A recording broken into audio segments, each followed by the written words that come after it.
Welcome back to Stocklabs Market Recaps. Basically finished the month of May. It's Memorial Day weekend, so happy to everybody in the States celebrating. I'll be off on Monday too. Markets will also be closed on Monday. So for the week we just had, it was, kind of a little bit of a choppy week for most of the market, except for the NASDAQ, which busted loose again, as has become fairly repetitive at this point. We've got, NASDAQ up 3.5%, which I think this is back-to-back weeks where it was up about 3.5%. The S&P was up 0.3%. So this is an extreme kind of divergence in the performance. IWM was down 1 basis point or flat, and the Dow was down 1%. So you can see that kind of it's still the only game in town, NASDAQ, which is even further apparent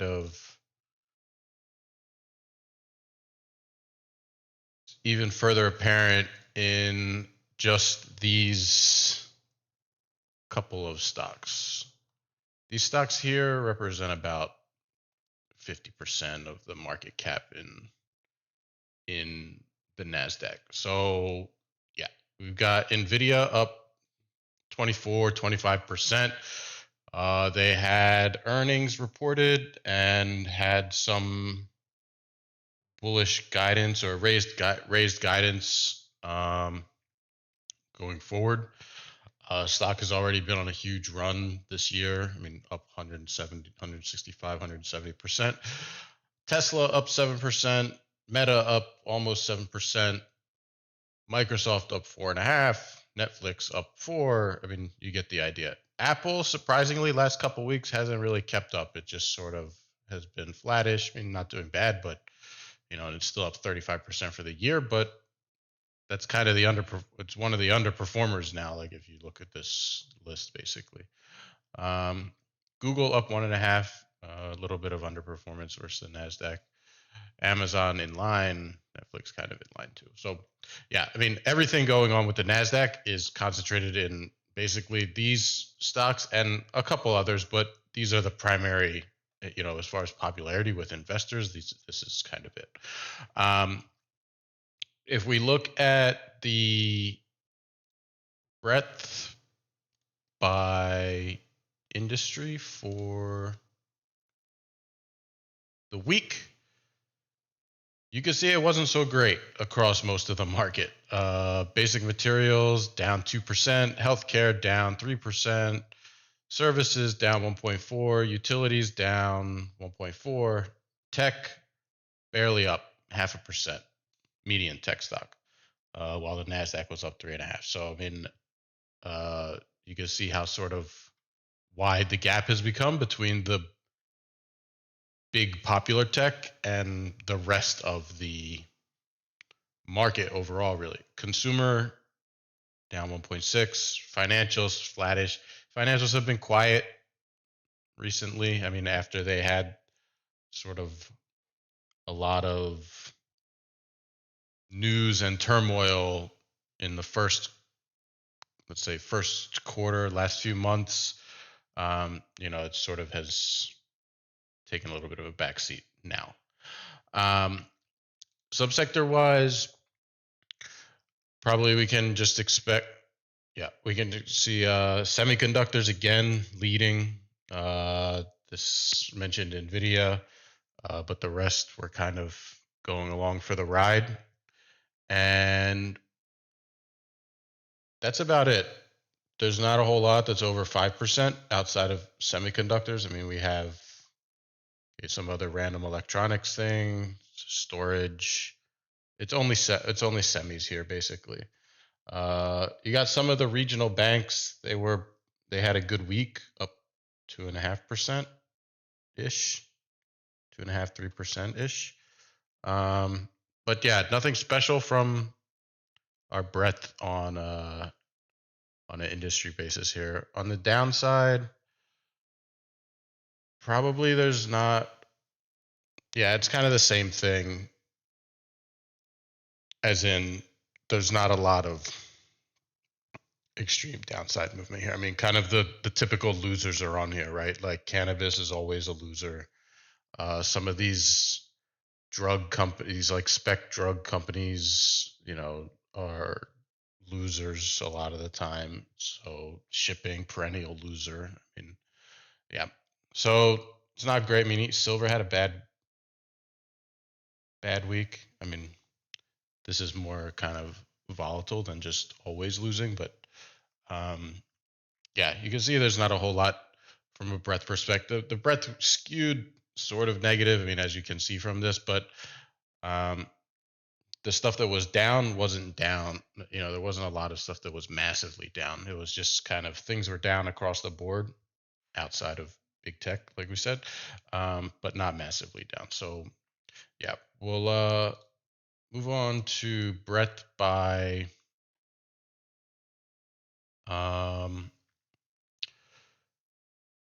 breadth by market cap.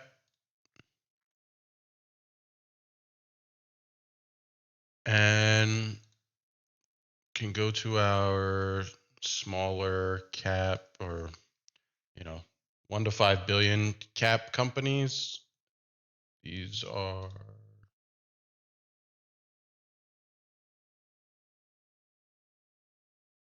down 2 basis points. And 5 to 10 billion.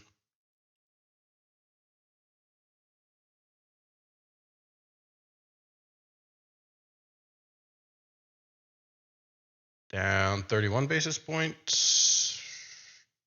10 to 50 billion.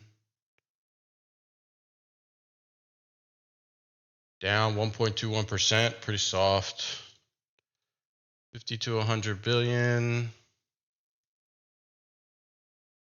Down 74 basis points. So it's kind of the same picture as if we looked through the industry sector. I mean, a lot of stuff just kind of generally down-ish across the board. Down 26 basis points on 100 billion cap plus companies. So, I mean, again, not a lot of participation in the market, but everything is sort of, when the big tech is running like it is, I mean, kind of hides a lot of the problems for the market itself. So for this week, we've got, let's see, expand this. We've got bullish big banks.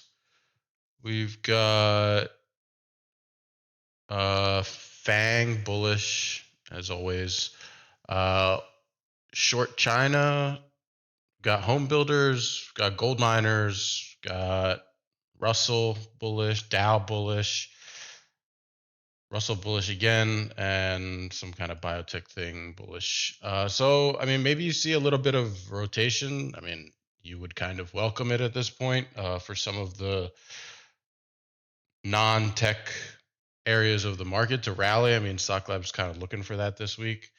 If we flip this around to downside,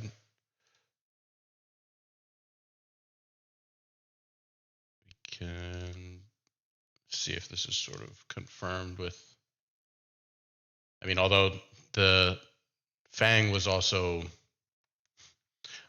bullish this week, right? So Stocklabs kind of looking for the entire market to run this week. Got NRGD inverse oil is bearish, so bullish oil. Got, what is this? This is, okay, leveraged coin. Coinbase is bearish, so bearish Coinbase. ETF, FTSE ETF for China, bear. Okay, China is bullish this week. I think the other side was saying it was bearish though, so unclear. VIX bearish as always, and Tesla bear is bearish, so bullish Tesla, and Natty Gas bearish, another perennial loser, and okay, this China bull is bearish. So okay, who knows what's going on with China? If you're trading it, just maybe be careful. But yeah, that's about it. I mean, looks like probably, I guess we got to expect more of the same stuff this week. Hopefully some more participation from the rest of the market. I mean, I think that the, it's not going to take, if the NASDAQ turns around and prints one of these like minus 5% days just on some like exhaustion type move, I think you're going to see just, there's going to be a lot of pain because everybody is piling. I mean, everyone has essentially piled into these 10 or 12 names that are the only winners. The rest of everybody's portfolio is not doing well. You can see from all these breadth metrics that the only part of the portfolio that's performing are these giant tech companies. So if they go, you're going to see like huge losses all over the place. But we'll see. I mean, that's, summer months are kind of tend to be quieter. I mean, maybe the trend just stays the way it is for a little while and, nothing bad happens. But I think you just have to really be careful with how concentrated the market has become, especially with the most recent action last several weeks. It's really kind of set up as like it could snap at any, it could snap and fall in on itself at any, any random day. But yeah, other than that, everything looks okay. Hope everybody's having a good weekend for Memorial Day. Again, we'll be off on Monday. Not sure if there's any news expected this week, but short trading weeks tend to be kind of just, flattish to bullish. So yeah, we'll see. That's all from me. So talk to you guys next week. See ya.